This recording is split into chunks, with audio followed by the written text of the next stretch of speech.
Hi hello ಎಲ್ರಿಗೂ ನಮಸ್ಕಾರ. Voice with Sushan YouTube ಚಾನಲ್ಗೆ ಸ್ವಾಗತ ಸುಸ್ವಾಗತ. ನನ್ನೆಲ್ಲ ಪ್ರೀತಿಯ ವೀಕ್ಷಕರಿಗೆ ಸ್ವಾಗತ. ದಯವಿಟ್ಟು ಮೊದಲು ವಾಯ್ಸ್ ವಿತ್ ಸುಶಾನ್ ಯೂಟ್ಯೂಬ್ ಚಾನಲ್ನ ಲೈಕ್ ಮಾಡಿ, ಶೇರ್ ಮಾಡಿ ಮತ್ತು ಮರೆಯದೆ ಬೆಲ್ ಐಕಾನನ್ನು ಒತ್ತಿ ಸಬ್ಸ್ಕ್ರೈಬ್ ಮಾಡಿ. ಇವತ್ತಿನ ವಿಚಾರ ಅನ್ನುವಂಥದ್ದು ಒಂದು ರೀತಿ ಸಿಕ್ಕಾಪಟ್ಟೆ ಇಂಪಾರ್ಟೆಂಟ್. ಯಾಕೆ ಅಂತಂದರೆ, ನೀವು ಈ ಸಿನಿಮಾಗಳ ವಿಮರ್ಶೆಗಳನ್ನು ನೋಡಿರ್ತೀರಾ, ಟ್ರೈಲರ್ ವಿಮರ್ಶೆಗಳನ್ನು ನೋಡಿರ್ತೀರಾ, ಆ ಥರದ ಹಲವಾರು ರಿವ್ಯೂಸ್ಗಳನ್ನು ನೋಡಿರ್ತೀರ. ಬಟ್ ನಾನು ಈ ಒಂದು ವಿಡಿಯೋದಲ್ಲಿ ಮೊಟ್ಟ ಮೊದಲನೇ ಬಾರಿ ಇಂಟರ್ನ್ಯಾಷನಲ್ ಪ್ರೆಸ್ ಕಾನ್ಫರೆನ್ಸನ್ನು ರಿವ್ಯೂ ಮಾಡ್ತಾ ಇದ್ದೀನಿ. ಯಾಕೆ ರಿವ್ಯೂ ಮಾಡ್ತಿದ್ದೀನಿ, ಏನು ಕಾರಣ ಅನ್ನುವಂಥದ್ದು ನಿಮಗೆ ಈ ವಿಡಿಯೋಗೆ ಸಂಪೂರ್ಣವಾಗಿ ನೋಡ್ತಾ ಗೊತ್ತಾಗ್ತಾ ಹೋಗುತ್ತೆ ಸ್ನೇಹಿತರೆ. ಈ ಹಿಂದೆ ಎಂದೂ ಆಗದಂತಹ ಒಂದು ಇಂಟರ್ನ್ಯಾಷನಲ್ ಪ್ರೆಸ್ ಕಾನ್ಫರೆನ್ಸ್ ಅನ್ನುವಂಥದ್ದು ಒಂದು ಕನ್ನಡ ಸಿನಿಮಾಗೆ, ಅಂದರೆ ಮೂಲ ಭಾಷೆ ಕನ್ನಡದಲ್ಲಿರುವಂಥ ಸಿನಿಮಾ ಬಹುಭಾಷೆಯಲ್ಲಿ ರಿಲೀಸ್ ಆಗುವಂಥ ಮಾರ್ಟಿನ್ ಸಿನಿಮಾಗೆ ಒಂದು ಭಾಳ ಅದ್ಧೂರಿಯಾಗಿ ಮುಂಬೈಯಲ್ಲಿ ಮಾಡಬೇಕು ಅನ್ನುವಂಥ ಒಂದು ಇಂಟೆನ್ಷನನ್ನು ಇಟ್ಕೊಂಡು ಮಾಡ್ತಾರೆ. ಮೊಟ್ಟ ಮೊದಲನೇದಾಗಿ ನಾನು ಈ ವಿಡಿಯೋವನ್ನು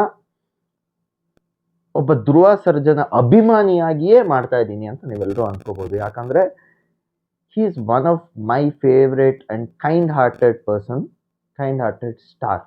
ಆಯಿತಾ, ಈಗ ಈ ವಿಡಿಯೋ ಮಾಡ್ತಾ ಇರುವಂಥ ಕಾರಣ ಏನಂತಂದರೆ, ನನಗೆ 3 ಗಂಟೆಯ ಏನು ಪ್ರೆಸ್ ಕಾನ್ಫರೆನ್ಸ್, ಒಂದು ಈವೆಂಟ್ ಇತ್ತು, ಇಂಟರ್ನ್ಯಾಷನಲ್ ಪ್ರೆಸ್ ಕಾನ್ಫರೆನ್ಸು, ಮತ್ತು ಏನು ಲಾಂಚ್ ಆಯಿತು, ಟ್ರೈಲರ್ ಲಾಂಚ್ ಅಲ್ಲಿ.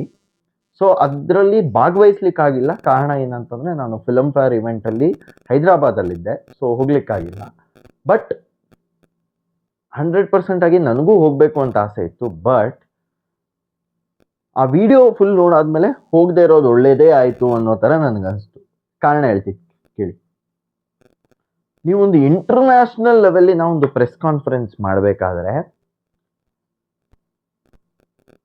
ಆ ಒಂದು ಪ್ರೆಸ್ ಕಾನ್ಫರೆನ್ಸನ್ನು ನಡೆಸಿಕೊಡುವಂಥ ವ್ಯಕ್ತಿಗಳು ಎಷ್ಟು ಕ್ಯಾಪೇಬಲ್ ಆಗಿದ್ದಾರೆ ಅನ್ನುವಂಥದ್ದು ತುಂಬ ಇಂಪಾರ್ಟೆಂಟ್ ಆಗುತ್ತೆ. ಅಂದರೆ ನಡೆಸ್ಕೊಳ್ಳೋದು ಯಾರು? ಆ್ಯಂಕರ್ಸ್. ನಾನು ಈ ಒಂದು ಪ್ರೆಸ್ ಕಾನ್ಫರೆನ್ಸಿನ ಪಾಸಿಟಿವ್ ನೆಗೆಟಿವ್ ಎರಡನ್ನೂ ಈ ವಿಡಿಯೋದ ಮೂಲಕ ಹೇಳಲಿಕ್ಕೆ ಇಷ್ಟಪಡ್ತೀನಿ. The worst combination of anchoring ಅನ್ನುವಂಥದ್ದನ್ನು ನೀವು ನೋಡಲಿಕ್ಕೆ ಬೇಕು ಅಂತಂದರೆ, ನೀವು ಈ ಒಂದು ಮಾರ್ಟಿನಿನ ಇಂಟರ್ನ್ಯಾಷನಲ್ ಪ್ರೆಸ್ ಕಾನ್ಫರೆನ್ಸ್ನ ನೋಡಬೇಕು. ಯಾಕಂದರೆ that was the worst combination. ಹೇಳ್ತೀನಿ, ಅಲ್ಲಿರುವಂಥ ಒಂದು ಆ್ಯಂಕರಿಗೆ ಇಂಗ್ಲೀಷ್ ಮಾತಾಡೋದಕ್ಕೆ ಬರೋದಿಲ್ಲ, ಇಂಗ್ಲೀಷಿನ ಫ್ಲೂಯೆನ್ಸಿನೇ ಇಲ್ಲ. ಅಂಥವ್ರನ್ನ ಕರ್ಕೊಂಡೋಗ್ಬಿಟ್ಟು ನೀವು ಸ್ಟೇಜಲ್ಲಿ ಮೈಕ್ ಕೊಟ್ಟರೆ, ಇನ್ನೊಬ್ಬ ಆ್ಯಂಕರ್ ಇದ್ದವನು ಈಸ್ ಅ ಪ್ರಬುದ್ಧ. ಆ ಒಬ್ಬ ವ್ಯಕ್ತಿಗೆ ಒಂದು ಫಾರಿನ್ ಡೆಲಿಗೇಟ್ಸನ್ನು ಹೆಂಗೆ ಹ್ಯಾಂಡಲ್ ಮಾಡಬೇಕು, ಫಾರಿನ್ ಡೆಲಿಗೇಟ್ಸ್ ಜೊತೆ ರ್ಯಾಪೋ ಹೆಂಗೆ ಮೇಂಟೈನ್ ಮಾಡಬೇಕು, ಅವ್ರ ಜೊತೆ ಹೆಂಗೆ ಮಾತಾಡಿಸ್ಬೇಕು, ಆ ಎಲ್ಲ ಚಾಕಚಕ್ರಿಯತೆ ಇರುವಂಥ ವ್ಯಕ್ತಿ. ಇನ್ನೊಂದು ವಿಚಾರ ಏನಂತಂದರೆ, ಆ ಒಂದು ಮೇಲ್ ಆ್ಯಂಕರ್ಗೆ ನಂದೊಂದು ದೊಡ್ಡ ಹ್ಯಾಟ್ಸ್ ಆಫ್. ನಂಗೆ ಗೊತ್ತಿಲ್ಲ ಎಲ್ಲಿಂದ ಟ್ಯಾಲೆಂಟ್ ಕರ್ಕೊಬಂದ್ರು ಅಂತ. ಅಂದರೆ ಕ್ರಿಯೇಟಿವ್ ಆನ್ ಬಜೆಟ್ ಟ್ಯಾಲೆಂಟ್ ಅಂತಂದರೆ ಆ ಥರ ಎತ್ಕೊಬಂದರೆ. ಯಾಕಂದರೆ ನನಗೇನು ಹಿಂದಿಯಲ್ಲಿ ನಾನು ಯಾರು ಹೋಸ್ಟ್ ಮಾಡ್ತಾ ಇರೋದು ಆ ವ್ಯಕ್ತಿ ಜಾಸ್ತಿ ನೋಡಿಲ್ಲ, ನನಗೇನು ಫೆಮಿಲಿಯರ್ ಇಲ್ಲ. But still great talent. ಅವನ ಹತ್ರ ಒಳ್ಳೆ ರ್ಯಾಪೋ ಇತ್ತು, ವೆರಿ ಗುಡ್ ಚಾಮ್ ಇತ್ತು, ಎಂಗೇಜಿಂಗ್ ಆಫ್ ಆಡಿಯನ್ಸ್ ಇತ್ತು. I think great job man, whoever you are, hats off. ಅದೇ ಇನ್ನೊಂದು anchor nothing.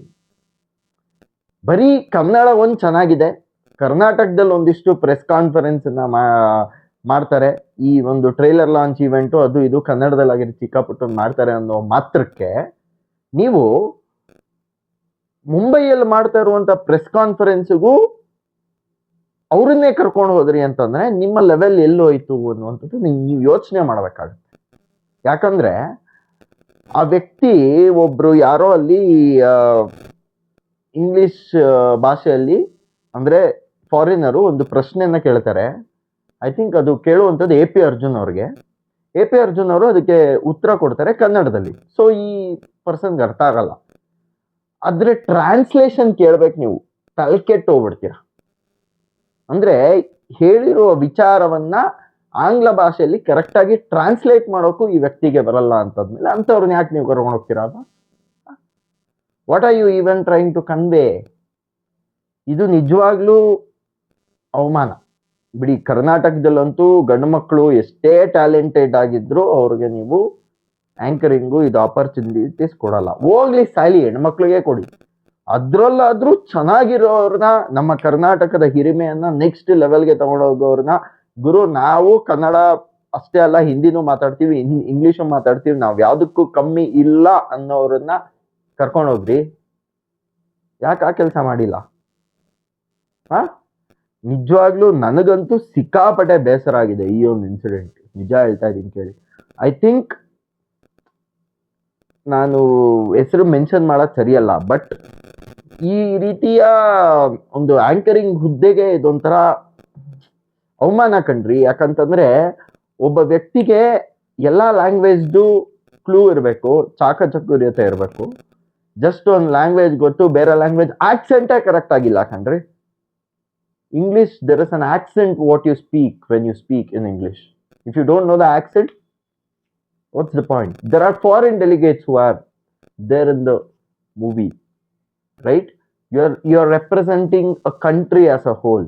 Then what is the kind of anchor you should have to take the program forward, right?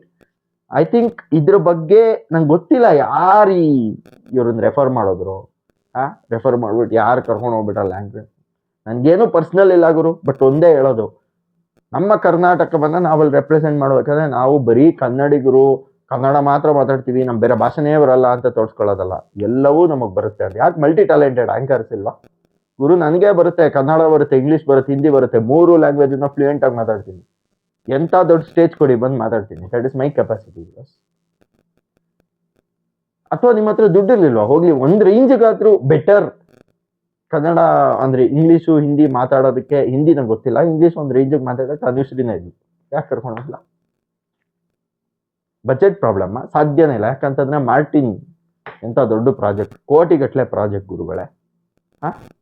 But ಇದೊಂದು ತಪ್ಪು ಯಾಕೆ ಮಾಡಿದ್ರೆ ನಂಗೆ ಇವತ್ತು ಅನ್ಸಿಲ್ಲ. ಬಿಕಾಸ್ ನಾನ್ ನೋಡಿರುವಂತದ್ದು ವೆರಿ ಮಚ್ ಆಫ್ ಇಂಟ್ರಪ್ಷನ್. ಅಂದ್ರೆ ಅಲ್ಲಿ ಒಬ್ಬ ಮೇಲ್ ಆಂಕರ್ ಇದ್ದವನು ಏನೇನೋ ಮಾತಾಡ್ತಾ ಇದ್ದಾನೆ, ಈ ಪರ್ಸನ್ ಬಂದು ಅಲ್ಲಿ ಮಧ್ಯ ಮಧ್ಯ ಮಧ್ಯ ಮಧ್ಯ ಇಂಟ್ರಪ್ಷನ್ ಕೊಡ್ತಾ ಇದ್ದಾರೆ. So I think this is not the way a show must run. ಓಕೆನಾ?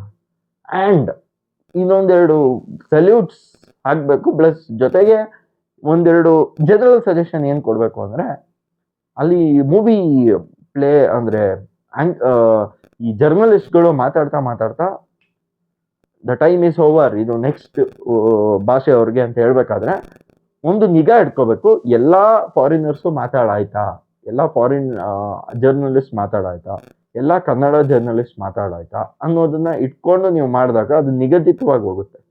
ಇಲ್ಲಿ ಏನಾಯ್ತು ನನಗೆ ಅಂತಂದ್ರೆ, ಐ ಥಿಂಕ್ ಯಾವುದೋ ಒಂದು ಫಾರಿನ್ ಡೆಲಿಗೇಟ್ ಲಾಸ್ಟ್ಗೆ ಅವ್ರಿಗೆ ಕ್ವಶನ್ ಇತ್ತು ಜರ್ನಲಿಸ್ಟ್ ಮಾತಾಡೋಕ್ಕೆ, ಬಟ್ ಅವ್ರ ಸ್ಕೋಪ್ ಸಿಕ್ಲಿಲ್ಲ.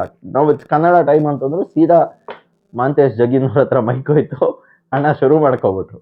ಸೊ ಅಲ್ಲಿಂದ ಒಂದಿಷ್ಟು ಜನ ಕ್ವಶನ್ ಕೇಳ್ತಾನೆ ಹೋದ್ರು. ಲಾಸ್ಟಿಗೆ ನಾವ್ ಹೇಳ್ತೀವಲ್ಲ ನಮ್ಮ ಕನ್ನಡದಲ್ಲಿ ಒಂದು ಅತಿಥಿ ದೇವೋಭವ ಅಂತ ಒಂದಿದೆ ಅಂತ. ಸೊ ಅದಕ್ಕೋಸ್ಕರ ಅತಿಥಿಗಳಿಗೆ ಗೌರವ ಕೊಡ್ಬೇಕು ಅನ್ನೋ ರೀಸನ್ ಇಂದ ನಮ್ಮ ಕನ್ನಡದವ್ರದೇ 15 ನಿಮಿಷ ಟೈಮಲ್ಲಿ ಲಾಸ್ಟ್ 1 ನಿಮಿಷ ತೆಗೆದು ಮತ್ತೆ ಫಾರಿನ್ ಡೆಲಿಗೇಟ್ ಕೊಟ್ಟು ಅವ್ರ ಕ್ವಶನ್ ಮುಗಿಸಿದ್ರು.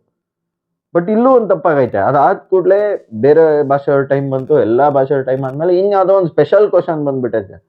ಆಫ್ಟರ್ ಎವ್ರಿ ಟೈಮಿಂಗ್ ಒಂದು ಸ್ಪೆಷಲ್ ಕ್ವಶನ್ ಬಂದ್ಬಿಟ್ಟು ಕನ್ನಡ ಇದರಿಂದ ವಿಸ್ತಾರ ನ್ಯೂಸ್ ಅವ್ರಂತೆ ಯಾರೋ ಕೇಳ್ಬಿಟ್ಟವ್ರು. ಸಿ, ಏನೋ ಒಂದು ನೀವು ಫಾರ್ಮ್ಯಾಟ್ ಅಲ್ಲಿ ನಡೆಸ್ತಾ ಇದೀರ ಅಂದ್ರೆ it should be in the format ಅಲ್ಲ. Why do go out of format, right? It is something which is absolutely wrong ನನ್ನ ಪ್ರಕಾರ. I think other than that anchoring combination ಚೆನ್ನಾಗಿದ್ದಿದ್ರೆ ಗುರು, ಈ ಈವೆಂಟ್ ಇಲ್ಲಿರೋದು ಇಲ್ಲಿ ಹೋಗ್ತಿತ್ತು. ಮತ್ತೆ ಒಂದು ವಿಷಯ ಹೇಳ್ಬೇಕು, ನಮ್ಮ ಅನ್ವೇಷಿ ಜೈನು ಸಿಕ್ಕಿರೋದು ಪಾಪ ಆ ಎಮ್ಮಂಗೆ ಒಂದೇ ಕ್ವಶನ್. ಆ ಎಮ್ಮಂಗೂ ಅಲ್ಲ, ಡೈರೆಕ್ಟ್ ಆಗಿ ಸಿಕ್ಕಿಲ್ಲ, ಅದು ವೈಭವಿಗೆ ಸಿಕ್ಕಿರೋದು. She took a good opportunity taking that she is a second heroine. And ಸಖತ್ತಾಗಿ ಶಿ ಸ್ಪೋಕ್. ಅವಳ ತರ ಮಾತಾಡ್ಬೇಕಂಡ್ರಿ, ಮಾತಾಡೋದು ಇಂಗ್ಲೀಷು ಹಿಂದಿ ಎಲ್ಲ ಸಖತ್ತಾಗಿ ಮಾತಾಡೋದು. Perfect engineer, perfect anchor also. So ಅವಳದೊಂದು ಚೆನ್ನಾಗಿತ್ತು, ಇಷ್ಟ ಆಯ್ತು. ಮತ್ತೆ ಧ್ರುವ ಅವರು ಸಖತ್ತಾಗಿ ಮಾತಾಡಿದ್ರು. ಐ ಥಿಂಕ್ ಎಷ್ಟೋ ಕ್ವಶನ್ಸ್ಗಳಿಗೆ ಆನ್ಸರ್ ಹಾವು ಸಾಯ್ಬಾರ್ದು ಕೋಲು ಮುರಿಬಾರ್ದು ಅನ್ನೋ ಥರ ಕೊಟ್ಟರು. Hats off for that Dhruva. I think that all comes by experience. So I think ಆ ಒಂದು ಎಕ್ಸ್ಪೀರಿಯನ್ಸ್ ಇಂದ ಎಲ್ಲ ಕಲ್ತಿದ್ದಾರೆ. ಮತ್ತು ಅರ್ಜುನ್ ಸರ್ಜಾ ಅವ್ರಿಗೆ ರೆಸ್ಪೆಕ್ಟ್ ಮಾಡಿರೋ ರೀತಿ ನೀತಿ that was actually very good. ಮತ್ತು ಅರ್ಜುನ್ ಸರ್ಜಾ ಅವರು ತುಂಬ ಚೆನ್ನಾಗಿ ಸ್ಟೇಜ್ ಹ್ಯಾಂಡಲ್ ಮಾಡಿದ್ರು, ತುಂಬ ಚೆನ್ನಾಗಿ ಮಾತಾಡಿದ್ರು. ನಂಗೆ ಬೇರೆಯವ್ರ ಮೇಲೆ ಏನೂ ಜಾಸ್ತಿ ಕಂಪ್ಲೇಂಟ್ಸ್ ಇಲ್ಲ. ಐ ಥಿಂಕ್ ಯಾವುದು ಕಾಂಟ್ರವರ್ಸಿ ಕ್ವಶನ್ಸೇ ಬಂದಿಲ್ಲ. That was a good part.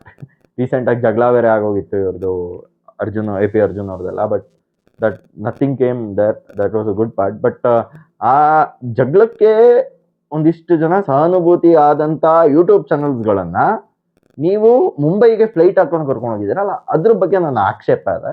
ಅದು ಯಾಕೆ ಮಾಡಿದ್ರಿ ನಂಗೆ ಗೊತ್ತಿಲ್ಲ.